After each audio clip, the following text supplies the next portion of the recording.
Sex education in the UK, it needs to be re-looked at. And I'm a sexual health worker, I'm a sexologist. I studied for 7 years at a Catholic university to become a sexologist. And we've studied and we've seen that sex education is so important if you want young people to wait and to make an informed decision why they would want to have sex.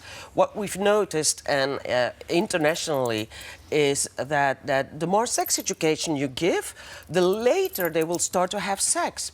So out of that concern, from United Nations out, WHO, World Health Organization, we surveyed that and we made a matrix of what should be taught at what age. Does the World Health Organization say, as you did in one of your lessons to the boys, right, here's a razor, I want you to go home tonight, I want to shave your bits? It says that at that age they should know and understand that there shouldn't be any pressure, and that you should know about the other sex's body, and that you should respect the body. So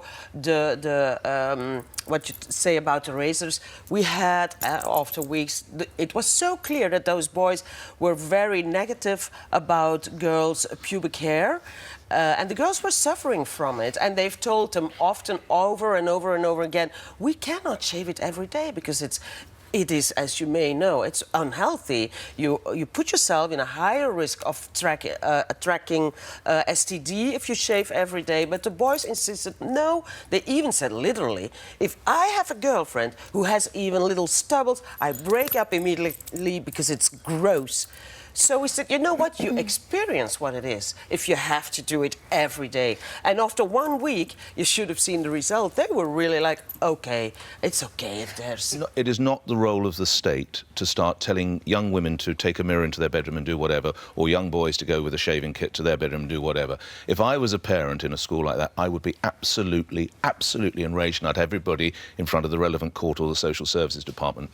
What you're doing in some instances, I really question the motives. Do we need better sex education? Yes, I think we probably do. Do we need a younger sex education? I'm prepared to buy into that.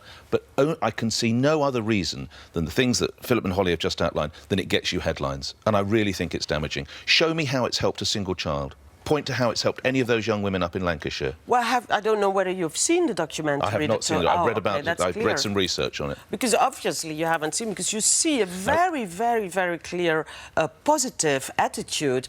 The girls have really been empowered. They speak in a very different and open way to the boys, because it's not just, I mean, you're talking now about... It's not for you to do this. It's not for you to tell girls to do and examine themselves like that. It is not the role of the state. That should fall. There should be basic sexual education as to how to learn to say no, by the way. I would love sex education rather than focus on orgasm, as Phillip said, but let's learn the power of the word no, I think. And people like you, not you personally, because I don't know you, but in this country we have gone down this path, and that is why I would argue we have increasing teenage pregnancy rates. Because if you if I tell people what fun it is to drive a Ferrari racing car up the M1 at 120 miles an hour, and it's such great fun, don't be surprised people are going to want to do it. And it's the same with kids and sex. If out of, you need to counterbalance the information they get from porn. And out of porn it is, there's no such thing like pubic hair. It doesn't exist anymore. And girls who have it,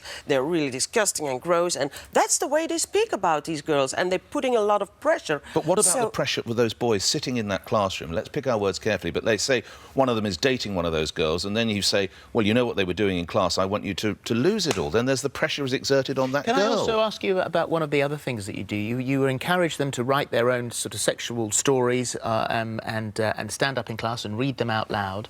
What if you're the one child in that class, or the second or third child that quietly hasn't had sex, and really has not experimented in any way? Don't you expose them? You don't open yourself up to come under attack or peer pressure or one of those things. Exactly. It's one of the main reasons why I say it's an ongoing project. The first and the most important thing as a sex educator is that there has to be a safe environment. So especially, for instance, shy girls, shy boys, those are the ones who are going to benefit the most, because they need... Just rework what, Phillip, the scenario. You're a boy, you're, I don't know, a 16-year-old boy, and everybody else is saying, oh, I had this fantastic time last Saturday night, and I haven't ever experienced it. What am I meant to do? I'm going to benefit? Come back Yes, to the yes. real world. No. In that class, hardly they didn't have had sex. It was not about describe me how you had sex.